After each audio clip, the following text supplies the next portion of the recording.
Dès aujourd'hui, maman vivra également avec nous. Je vais l'embêter. Le foyer de rêve dont nous avons parlé et que nous avons économisé pendant des années a été complètement brisé par les actions égoïstes de mon mari David, alias Marie. Ma belle-mère enragée a dit qu'elle emménageait et Marie ne semble pas avoir l'intention de l'arrêter. Je deviendrai peut-être folle de stress si cela continue, je dois donc agir rapidement. Je suis Karen Miller, une employée à temps plein de 43 ans et une femme au foyer. Depuis que j'ai obtenu mon diplôme universitaire, je travaille sans relâche dans une agence de voyage. Il y a quelques années, j'étais très dévouée à mon travail, mais ensuite, il y a 3 ans, un printemps tardif est entré dans ma vie. Ma rencontre et mon mariage avec David, alias Marie, ont été un printemps tardif dans ma vie. David, alias Marie, est un vendeur travaillant pour une compagnie d'assurance. Il visitait souvent l'agence de voyage où je travaille à des fins commerciales. Alors que d'autres représentants d'assurance partaient rapidement après avoir terminé leur travail, David restait toujours un peu plus longtemps pour partager de petites blagues ou bavarder, ce qui aime. À laisser une âme un peu cyclade. Au fait, David, alias Marie, vous savez beaucoup, n'est-ce pas? Partagez toujours des informations intéressantes avec moi. Eh bien, Karen, savez-vous pourquoi je ramène toujours de petites blagues lorsque je visite cette agence de voyage? Pourquoi est-ce ainsi? Je voulais avoir une raison de vous parler. Voudriez-vous sortir dîner quelque part?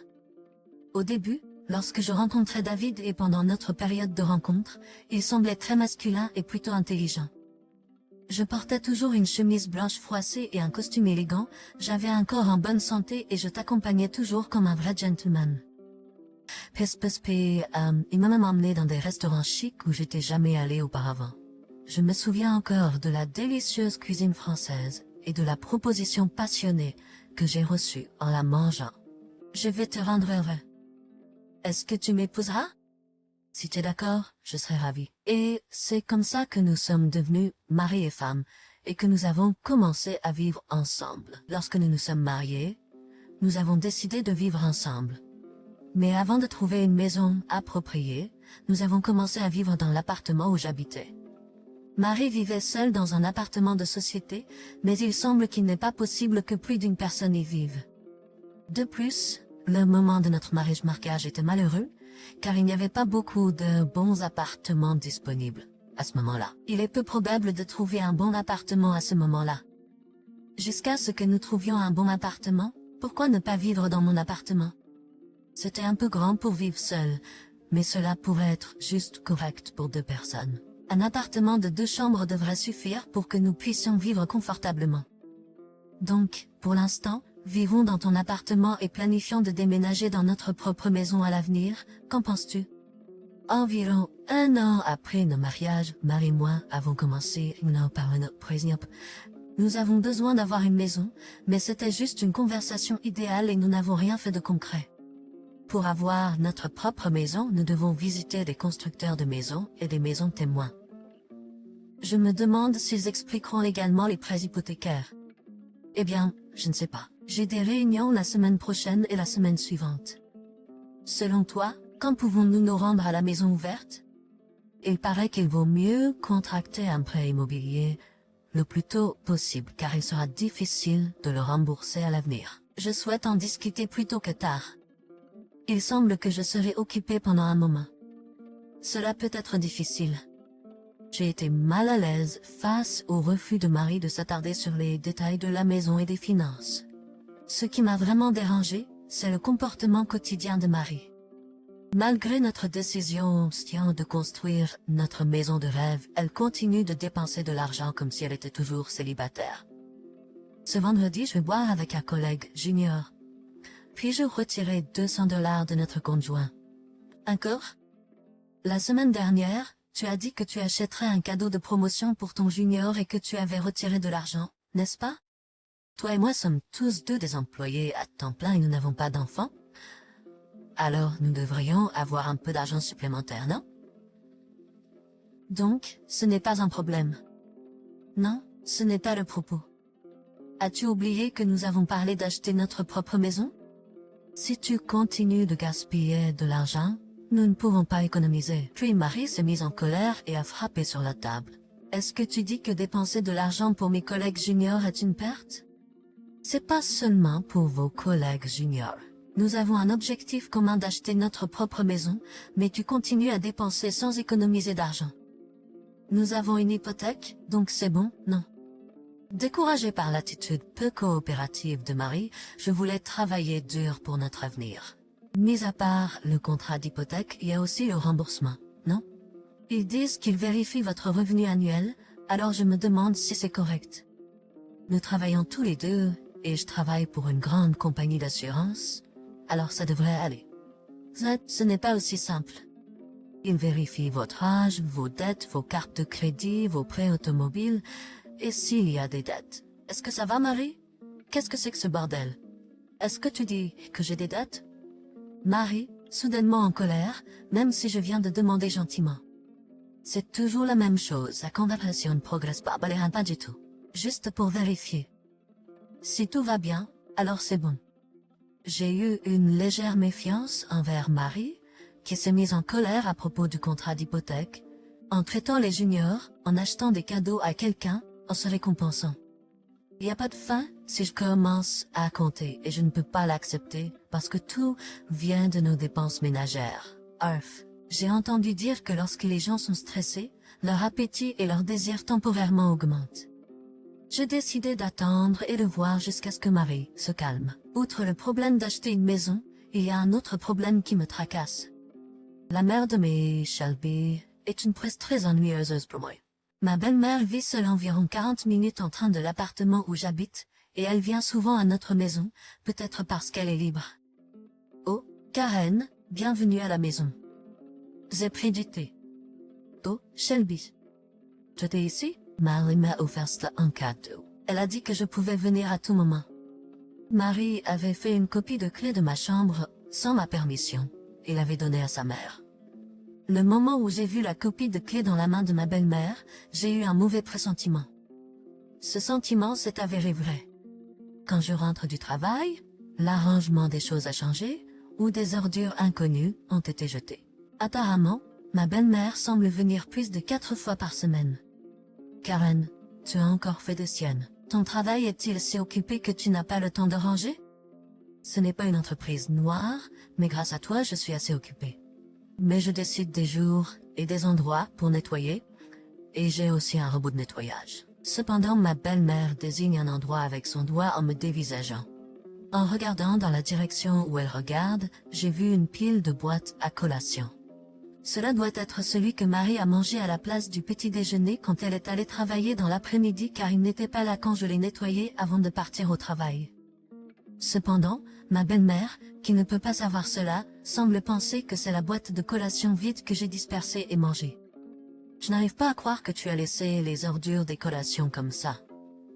Ce n'est pas bon pour les enfants à venir et c'est un chemin direct vers la maladie à l'avenir. Le sarcasme de ma belle-mère continue. Je n'ai pas besoin de lui dire que c'est les ordures des collations que Marie a mangées. Alors je suis resté silencieux et j'ai écouté son sarcasme. Juste au moment où j'endurais le sarcasme de ma belle-mère, et j'espérais qu'elle rentrerait bientôt à la maison, Marie est rentrée à la maison. Oh, tu étais ici? J'étais ici. Si tu restes dans une pièce pleine de poussière et de déchets, Marie, tu vas tomber malade, non? Merci, maman. Karen est vraiment négligente, après tout. Oh, j'ai mis les accompagnements de ce soir dans le réfrigérateur, alors mange-les. Oh, Karen. Il n'y avait pas beaucoup de nourriture, mais tu dois cuisiner correctement. Ingérence inutile jusqu'à la fin. Après que ma belle-mère soit partie, Marie a soudainement déclaré comme si elle avait pris une décision. D'accord, achetons une maison. Obtenons une maison le mois prochain. Attends, qu'est-ce que c'est? Tout à coup, tu n'as pas semblé enthousiaste à ce sujet jusqu'à présent. Qu'est-ce qui s'est passé? Il y avait certaines choses dans l'entreprise, alors... On va à l'exposition de logement ce week-end. De là, tout s'est bien passé et la procédure d'achat d'une maison a été finalisée. Nous voulions emménager immédiatement et n'avions pas une préférence particulière pour le design, alors nous avons acheté une maison existante. Nous avons également annulé le contrat de l'appartement où nous vivons actuellement et avons décidé de déménager immédiatement. Marie avait un point où elle ne voulait pas céder pour obtenir une maison d'ici le mois prochain, ce qui m'a un peu dérangé. il y avait diverses choses concernant le contrat de prêt hypothécaire, mais d'une manière ou d'une autre, il s'est terminé en toute sécurité et je suis soulagée. Le jour du déménagement, l'interphone a sonné pendant que nous étions affairés. Et il semble qu'il y ait quelqu'un. Karen, peux-tu répondre? Je ne peux pas lâcher prise pour l'instant. D'accord. Et, oh? Shelby, qu'est-ce qui se passe? Ce n'est pas ce qui se passe, vraiment. Il fait chaud dehors, alors s'il te plaît, laisse-moi entrer rapidement. Oh, tu l'es venue? Est-ce qu'elle est venue parce qu'elle a été appelée à l'aide, ou quelque chose comme ça? Mais Shelby est déjà vieux, et il y a des choses limitées qu'elle peut faire dans le contexte du processus de déménagement chargé. Est-ce que tu es venue pour aider? Mais some pilitavolise so weird. De quoi parles-tu, Karen? Je vais vivre telt aujourd'hui. Hein? Que veux-tu dire? Gestionnaire m'a parlé de ça. Elle va vivre ici à partir d'aujourd'hui. J'ai beaucoup de choses que je veux demander à Marie, mais je ne sais pas par où commencer. Pourquoi décides-tu de choses importantes sans m'en parler? Je serai seule Est-ce que ce n'est pas agréable de vivre ensemble pour ne pas être seul? Ouais, c'est ça. Shelby a jeté un coup d'œil à moi et a fait une remarque sarcastique tout de suite. Non, ce n'est pas ton affaire que je ne puisse pas m'occuper correctement de la maison. Je vais t'apprendre à obéir. Je ne comprends pas ce que Shelby et Marie disent du tout. Je le pétais. Pourquoi décides-tu de choses importantes tout seul? Est-ce que je vous ai jamais dit que c'était correct pour moi de vivre ensemble? Pourquoi? Parce que je suis à la tête de cette maison. C'est naturel pour moi de décider qui je veux laisser entrer dans ma maison, non? Pourquoi avons-nous besoin de votre opinion, Karen? Cela m'énerve que Marie, qui ne semble pas comprendre pourquoi je suis en colère, me regarde avec une expression ahurie. Oui, c'est la réponse. Vous pensez que vous pouvez faire ce que vous voulez? Parce que vous êtes à la tête de la maison. Quoi? Shelby est un membre important de la famille. Alors quel est le problème? Vous n'avez pas le droit de vous plaindre. Si vous avez une réclamation, divorcez. Je n'aurais jamais pensé que mon propre mari serait de ce type. C'est un fait nouveau après plusieurs années de mariage. Eh bien, ne vous méprenez-vous pas sur quelque chose? Hein? Je pense qu'ils ne comprendront pas même si je l'explique. Jugant ainsi, j'ai commencé à me préparer à quitter la maison par moi-même, quitter la maison en emballant mes affaires simplement, puisque le déballage du déménagement n'était pas terminé et que les articles immédiatement nécessaires pour la vie quotidienne étaient emballés. Dans une boîte, je pouvais quitter la maison dès que je me décidais. Oh, est-ce que tu vas refroidir ta tête? Sois pas trop tardif. Maman a envie de dîner à 19h. J'ai ignoré les paroles de Marie, j'ai attrapé la boîte et je suis sortie en trombe. J'ai expédié la boîte à la maison de mes parents dans un magasin de proximité et j'ai immédiatement appelé la maison de mes parents. Allô maman, est-ce que je peux venir maintenant? Il y a quelque chose dont je veux parler. Heureusement, la maison de mes parents est à environ 1 heure de notre nouvelle maison en train. Je les ai contactés et je suis immédiatement retournée chez mes parents pour expliquer la situation. Lorsque j'ai atteint la maison de mes parents et ma sœur étaient là et ils ont écouté toute l'histoire. J'étais épuisée et je me suis endormie cette nuit-là, mais j'ai commencé à prendre des mesures actives vers le divorce le lendemain. Le matin, lorsque Marie n'était pas là, j'ai pu me détendre et reposer mon corps chez mes parents pour la première fois depuis longtemps. Lorsque je me suis réveillée et que j'ai vérifié mon smartphone, j'ai presque été choquée de voir près de 100 appels manqués et emails. Tu ne viens toujours pas? Maman a faim, alors reviens tôt. Est-ce que tu essaies de t'enfuir? Arrête de plaisanter. Et d'autres messages à fouiller. Ignorant les appels et les emails, j'ai commencé à chercher quelque chose. C'était un accord de prêt et des documents pour la nouvelle maison. L'accord de prêt était quand nous, en tant que couple marié, avons emprunté de l'argent à mes parents. Parce que nous n'avions pas d'argent à l'époque, Marie insistait pour construire une maison. Nous n'avions pas assez d'argent pour un prêt hypothécaire sans parler d'un acompte. Alors nous avons d'argent à mes parents. Je me souviens de la conversation backsacas, nous avons décidé d'emprunter de l'argent à mes parents pour la nouvelle maison. Veux-tu vraiment une maison maintenant? Il est important d'être approuvé pour une hypothèque, mais as-tu même assez d'économies pour la compte? Je n'ai pas d'économie pour le moment, mais j'ai environ 50 billets de loterie. ici. Si l'un de ces derniers frappe, nous pourrions construire une maison tout de suite. Ouais, c'est pas ce que je veux dire. Pourquoi le faire maintenant? Pourquoi ne pas attendre Ways pour au moins la compte de gâte? Construire une maison sans fonds suffisants ne rendra que la vie plus difficile, tu sais. Mike, un collègue à moi, va construire sa propre maison l'année prochaine.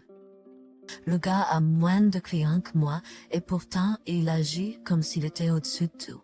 Donc, j'ai été en train de réfléchir, en tant qu'homme de la maison, je devrais au moins construire les nous deux maisons moi-même. C'est à ce moment-là que je me suis souvenu. Tout ce qu'il voulait, c'était construire une maison avant son collègue. C'était incroyable, mais c'était ça. Au final, commençait à me dire Bam. Et la raison pour laquelle notre maison est dans l'état où elle est maintenant est à cause de l'obsession de Marie pour construire une maison. Et la raison pour laquelle nos documents de contrat de maison se trouvent à la maison de mes parents est due à la personnalité de Marie. Marie est assez négligente et perd souvent des documents importants, comme des contrats et des manuels.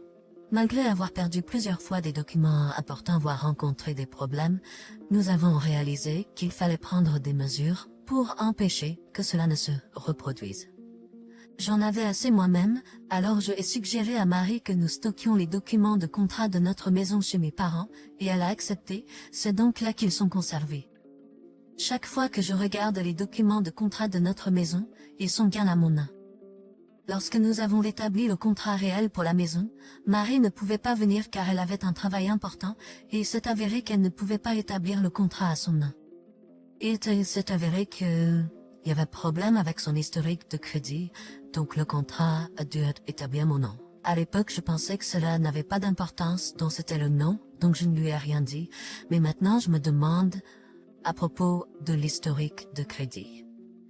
En faisant des recherches, j'ai découvert qu'en cas de retard de paiement de prêt ou de dette, l'historique de crédit est endommagé et une nouvelle demande de contrat ne peut être effectuée. Avec toutes ces preuves, cela devrait aller. J'ai immédiatement décidé de contacter Marie. Marie, est-ce un bon moment? C'est pas un bon moment. Tu as laissé ma mère seule, tu n'as pas cuisiné, tu n'as pas nettoyé et tu as juste quitté la maison. Est-ce que tu es chaud en tant que femme au foyer? Je ne sais pas pour votre mère. Vous avez dit hier qu'en cas de départ de la maison, ce serait un divorce, non? Oui, je l'ai dit. Mais je suis gentille. Alors si tu rentres à la maison maintenant et que tu t'excuses auprès de moi et de ma mère, je pourrais te pardonner. Que feras-tu? Écoutant les paroles de Marie, je me suis souvenu une fois de plus qu'elle n'avait rien réfléchi. Je comprends. Je serai rentrée à la maison maintenant. Quel pas, je l'ai enfin compris. Dépêche-toi de revenir. Qu'est-ce qu'elle veut dire, se dépêcher de revenir? Je suis montée dans le train, et en chemin, j'ai acheté un enregistreur vocal dans un magasin d'électronique et je suis rentrée à la maison. Je suis de retour. Maintenant, parlons. Parler de quoi? Je n'ai rien à discuter avec toi. En tant qu'épouse, tu devrais simplement me servir moi et ma mère. Rien à discuter, hein? Je ne te laisserai pas dire que tu ne reconnais pas ces documents. Je lui ai montré l'avis de Noémie que j'avais apporté de la maison de mes parents. Tu as dit que tu voulais vraiment une maison plutôt que tes pères, alors même que nous n'avions pas d'acompte, nous t'avons forcé à nous prêter de l'argent, n'est-ce pas? Remuer le passé de la sorte. C'est pour cela que je déteste les femmes. Le passé? C'est une dette pour la maison, n'est-ce pas? Tout d'abord, ce document indique que vos parents nous ont prêté de l'argent. Vous avez l'obligation de le rembourser, non? Ne profite pas de moi. Cette attitude, même après avoir emprunté de l'argent, montre qu'il ne comprend tout simplement pas. Il est temps de la dernière extrémité. Tu n'as pas dit si je ne peux pas supporter de vivre avec ta mère, nous devrions divorcer? Nous devrions divorcer? Tu as changé d'avis, hein? Si tu t'excuses sincèrement maintenant, je pourrais te pardonner. Alors divorçons. Au fait, ce domicile est sous mon nom, donc après le divorce, toi et ta mère aimée devrez déménager. Pourquoi diable en arrive-t-on là? En cours? Non merci. Aller en cours est un peu excessif. Pas prendre congé. De quoi parles-tu? Je ne demande pas ça. Le divorce est déjà réglé. Vas-tu payer pour les dommages mentaux ou pas? Marie ne s'attendait probablement pas à ce que je sois aussi affirmatif. Elle semble désemparée de l'autre côté du fil. Non, ce n'est pas possible. C'est bizarre de mettre fin à une relation comme celle-ci alors que nous nous aimions. De plus, ma mère est âgée et ne peut plus se déplacer comme avant. Elle ne peut pas s'occuper des tâches ménagères. Et alors? Cela ressemble à une invitation à revenir et à faire le ménage parce que tu ne peux pas, Marie. Tu devrais le faire toi-même. Peut-on recommencer? Je pense que nous pouvons y arriver. Arrête, je suis occupée avec mon travail. Je n'ai pas le temps de passer du temps avec toi. J'ai décidé de ne plus écouter Marie et j'ai raccroché rapidement. Au fait, j'ai décidé de vendre la maison que j'ai achetée sous mon nom. Je ne veux plus vivre dans la même maison où il y a eu tous ces problèmes avec Marie et ma belle-mère, et elle est trop grande pour une seule personne. Heureusement, j'ai trouvé rapidement un acheteur, et j'ai vendu la maison à un meilleur prix que je ne l'espérais, ce qui aurait été une bonne chose à thèse. Depuis le divorce, Marie semble avoir des difficultés. Selon un ami qui travaille dans un autre département de la même entreprise, Marie se présente au travail avec une mine triste. Ma belle-mère, qui prenait soin de Marie, semble être alitée depuis le choc du divorce, laissant Marie sans personne pour s'occuper des tâches ménagères. Marie ne peut pas du tout s'occuper des tâches ménagères, ce qui rend sa vie chaotique. Elle ne peut même pas s'occuper des repas et a pris du poids en mangeant au restaurant tout le temps. Cependant, sa fierté reste intacte, et elle continue de prétendre être compétente au travail, ce qui semble la rendre impopulaire auprès de ses collègues. Je me souviens de Marie, qui parlait beaucoup sans jamais rien faire, donnant des conseils inutiles sans produire de résultats significatifs. Mon ami a dit qu'il pouvait être transféré dans un bureau régional s'il continue comme ça. Il semble que avoir chargé sans retenue, sans être capable de s'occuper de lui-même, soit finalement arrivé. Depuis le divorce, je me suis concentrée sur mon travail. Bien que ma vie soit différente de ce que j'avais imaginé, je suis satisfait de ma situation actuelle. Peut-être parce que je peux maintenant me concentrer sur mon travail, mes performances de vente se sont améliorées et j'ai été approché pour devenir directeur régional au prochain ajustement salarial. Je me sens heureux de trouver un accomplissement dans mon travail alors qu'il s'étend. Je frémis à l'idée de ce qui se serait passé si j'avais pas divorcé et avais juste supporté tout ça. Je veux vraiment apprécier mon bonheur actuel.